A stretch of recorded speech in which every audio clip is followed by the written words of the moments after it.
Welcome back everybody. I hope you're thoroughly refreshed and you've taken the time to have a look at the trade stands. We had an interesting morning session with some of the serious challenges we're facing and some of the wonderful opportunities. This afternoon session it follows that theme.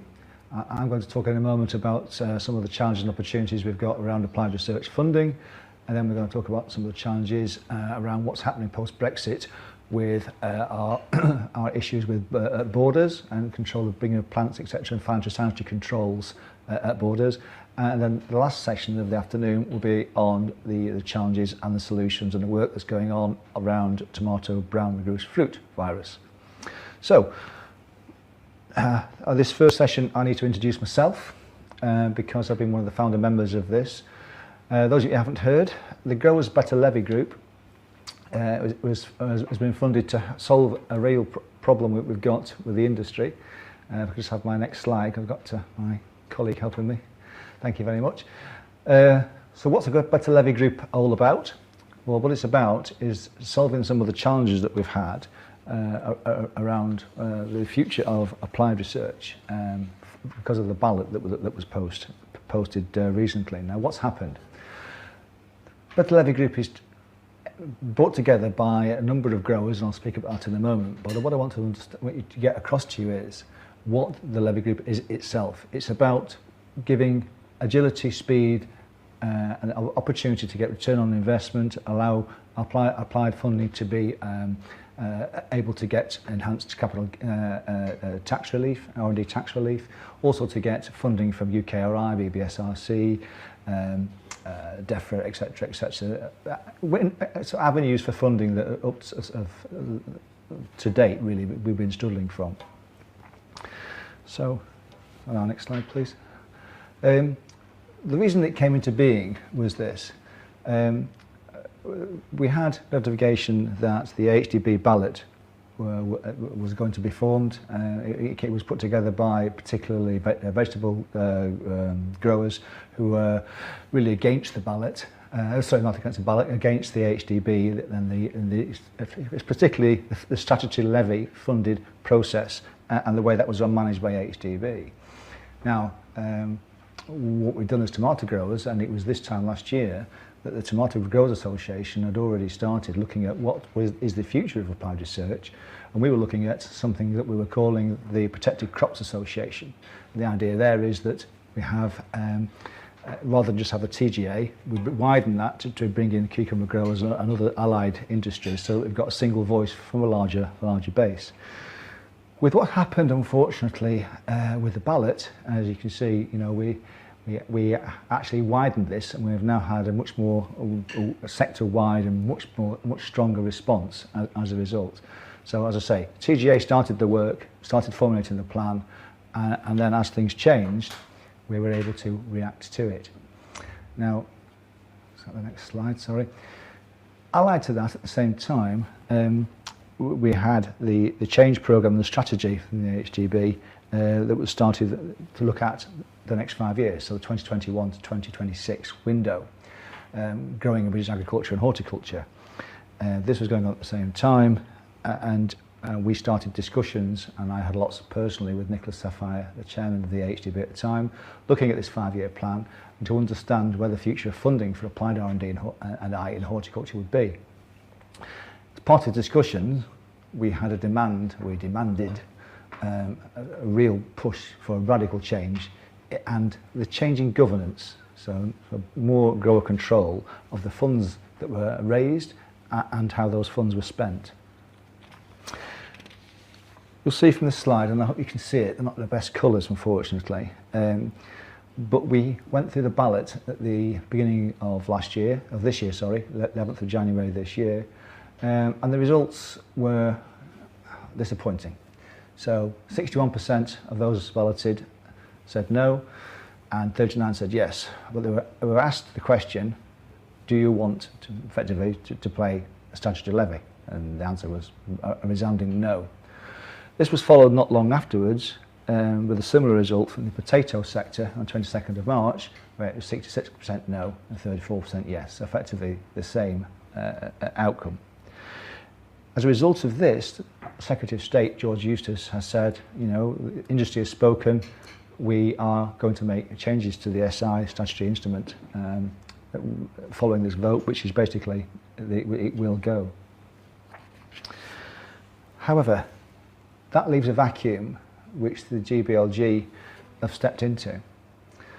As you can see there, I'm chair of the GBLG, one of the people that was involved at the start, but we now have over 35 participating members, representing 15% of the total horticultural levy.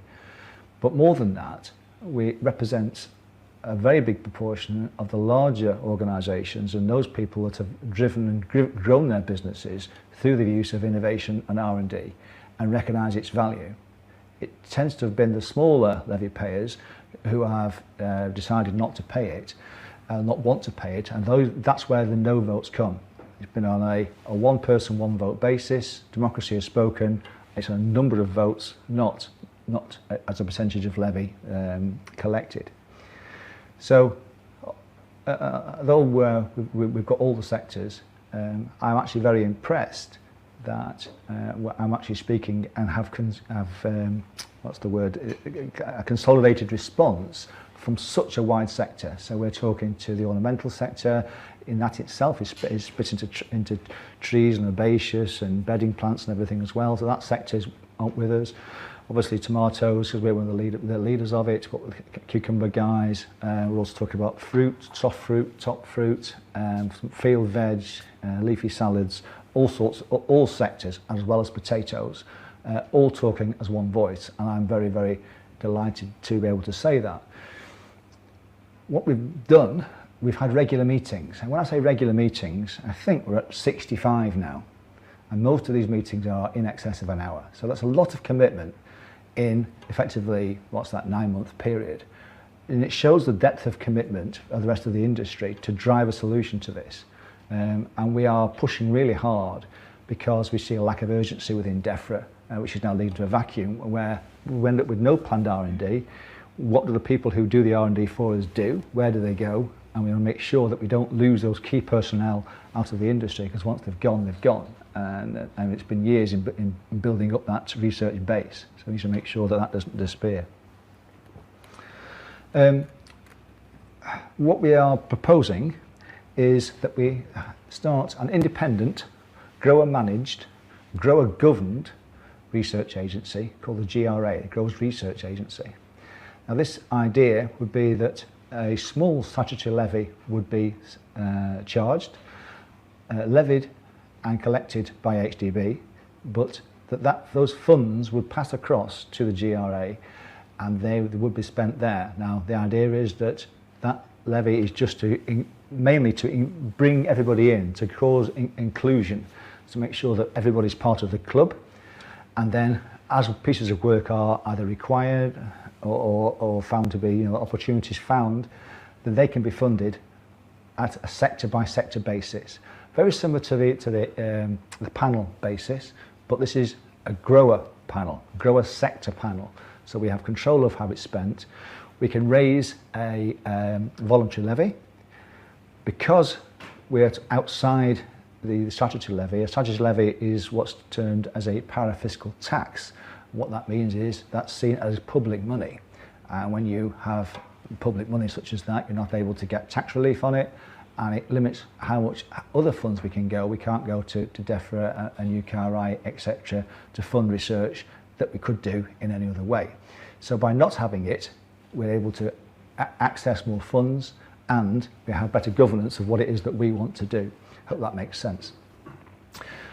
One of the key steps is that we mustn't lose the AHDB staff from the industry that are doing the work, that are doing the R&D, that are driving the solutions and pushing us forwards. We saw from the conversations earlier in today's conference that the challenges we've got.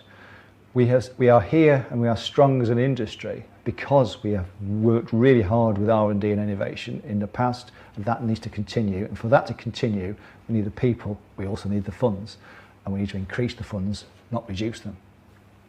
So continuation of a small statutory levy is really necessary to keep that critical work going forwards. And the idea is that it's a small payment that retains the people and basically just pays to administer itself. And our intention is that no more than 15% of what we collect is paid on administration. Thank you.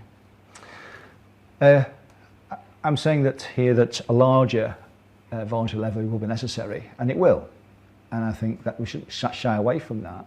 But what we are able to do is to make sure that a very high percentage of the monies that are collected are actually delivered into projects. The idea is that growers in each sector can vote on what's required on a very regular basis. As threats turn up, we can react incredibly quickly. We haven't got to go through much of a process and make your own mind up. It's your own money, get it spent or not, as the case may be. And the same with innovation opportunities. So in order to fund programmes of work, crop-specific investment funds will be created. So accessing investment funds, say the tax relief I've spoken about a few times now, and match funding from Defra will be sought.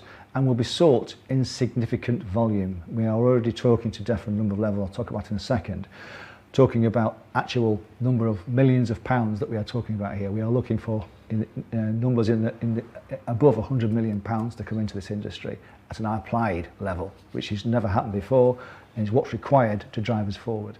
Because one of the other things to think about is when you do the R&D, what falls out the back of that is not just the solutions to our problems, but it's opportunities around technology, etc., that can be seen as an export opportunity in its own right for GB PLC. Okay, right, sorry, just take my notes. This document is known by all members of the GBLG as our green document. I'm sure you can see why. And what it shows, and this has been shared all over the place, particularly with our other stakeholders, including Defra, is what are the basic pre-competitive pieces of work we need, what's critical, what must happen now, and the sector pre-competitive, which was the work that we must do. So the basic stuff includes EMUs, includes skills development, Stepter Plus, an assessment of R&D proposals, and a proportion of horizon scanning as well. And then in the sector pre-competitive, we're talking about emerging critical pest and disease threats, a COBRA-style mechanism, very similar to what the TGA has set up to deal with the threat from tomato brown and goose virus, which we're going to talk about at the end of today's session. And also bring a partnership approach in. So talk to our colleagues in AFA, which we're going to talk about next, but also Defra, scientists, growers, and have that core of critical expertise in one place that the whole of horticulture and potatoes can draw on. And there's some examples there of both cross-sector competitive and sector competitive works that we're talking about there. So, you know, carbon offsetting, etc., etc. You can read it. I don't need to read it out for you. So where are we now? So this is the really important part. Defra still see AHDB as a key component of the future of applied R&D. At the same time, the Secretary of State is saying it's a democracy, the vote was no, therefore it has to go. What's going to happen? We've been challenging Defra right through the year, particularly through the summer. I personally, with a small number of cross-sector friends and colleagues from growers, I've met with Victoria Prentice a couple of times.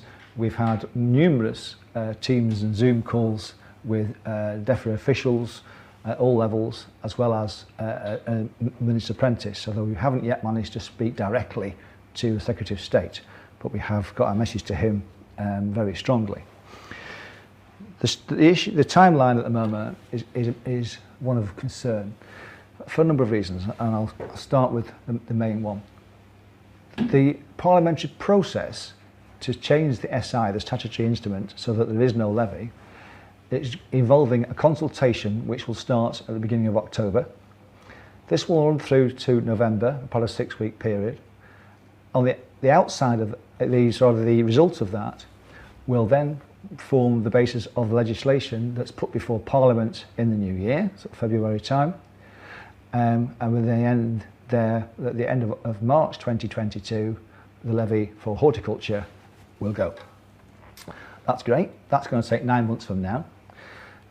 Then what do? Then we've got an 18-month, 2-year period to try and put something else in place between now and whatever the solution looks like. whether it's GRA or son of that or whatever it is that we're trying to deliver. That's too long. We can't have effectively a 3-year period because we had a limited amount of work done this year, so there's nothing next year, nothing the year after, and possibly not much the year after that. That's no use. We have to fill that vacuum. So the challenge we've given to Defra was to take the current projects and fund them directly from Defra. The initial response was, well, we can't do that. So well, you can't take away the funding and take away any opportunity to replace that gap. Do you want an industry? No, it's cheaper to help ourselves by driving R&D and pushing us forward than it would be to not do that, let the industry really suffer and struggle, and then end up having to prop it up, which is ridiculous. What would also happen in that situation is the larger companies would choose to do their own R&D, probably retain certain key R&D scientists, and then that would be kept to those individual companies, which to their benefit, but the industry's a loss. And we need a strong industry right across all sectors, not just tomatoes. So that's really important that we keep it as an industry level, not just an individual company level. Therefore, what we're doing is this as GBLG. We're keeping the pressure on. We're talking all the time to the key officials. I personally must have 6 conversations a week with Defra, and I'm making sure that that keeps coming. I need to make sure, though, that I'm talking on behalf of all of you. So it's really important to me that you put some questions in the chat space, please, and I will try and answer them now. If you suddenly have a thought this evening while you're having your dinner, whatever, and you think, oh, I should have thought of that, you know where I am at the TGA. Go through Willie or Julie Woolley or Dr. Phil, and they'll get to me and we'll respond, because it's really vital that we all come. Your support for what we're trying to achieve is vital, and I hope we're taking it forwards. So, long story short, the idea is small statutory levy, something around the level of 0.01% of turnover, which is down from 0.45 as current, replaced with sector-governed voluntary levy per project, funding from Defra, funding from UKRI, both BBSRC, EPSRC for things like robotics and technology, and Innovate UK for certain projects.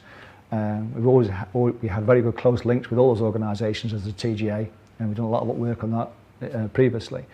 So we know who to talk to.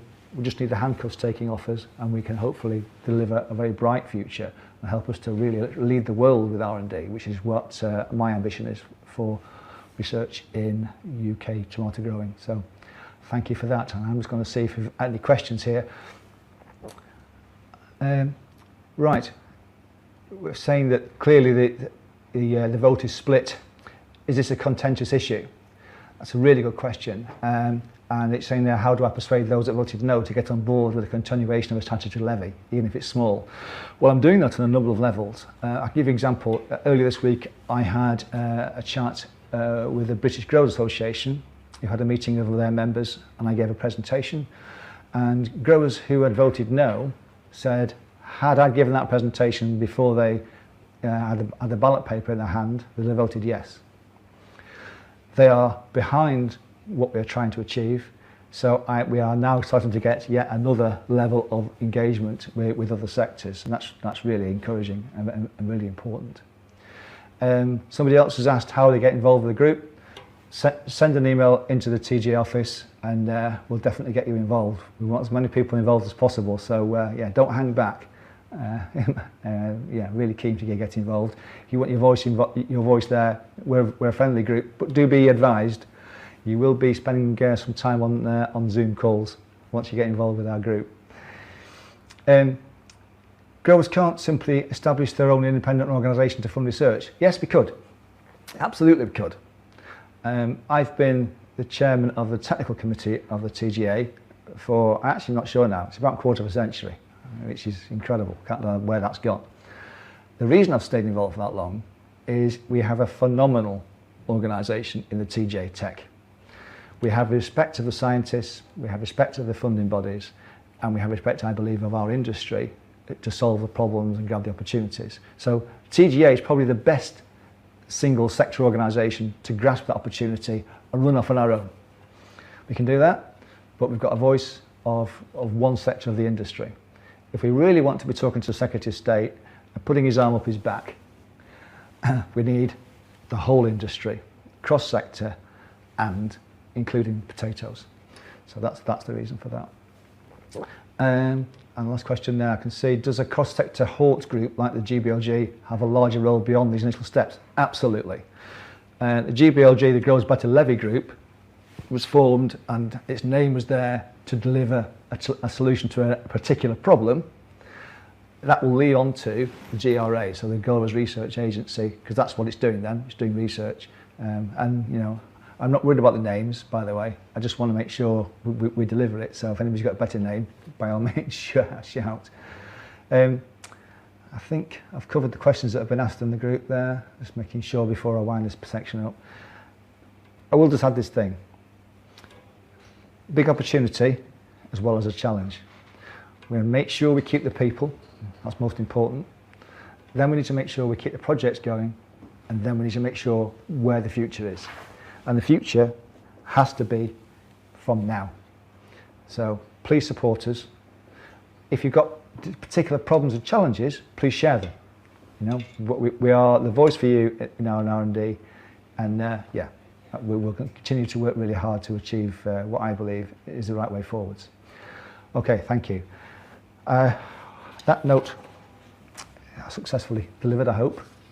We're going to move on and take it to another challenge to our industry now, which where I'm absolutely delighted to say we have tremendous engagement with the animal and plant health team, as well as working closely with Defra to solve the challenges that have been thrown at us by Brexit. Obviously, as you know, bringing plant products across for propagation post-Brexit requires phytosanitary controls and inspections at ports, and what is that mechanism going to look like? When you combine that with the challenges we're going to have with the tomato brown goose virus that we're going to talk about at the end of this presentation, with fruit coming in through the same paces that you're going to inspect the plant,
class them as a fruit. Whatever your stand on this, they're delicious, and right now we're in the peak of British tomato season where they're at their best and tastiest. There are so many varieties with different tastes, textures and colours, and these heirloom tomatoes I'm using are just a few. On top of some melted brie, I'm adding some thyme, walnuts, honey and my delicious tomatoes. This sweet and salty combination is one of my favourites.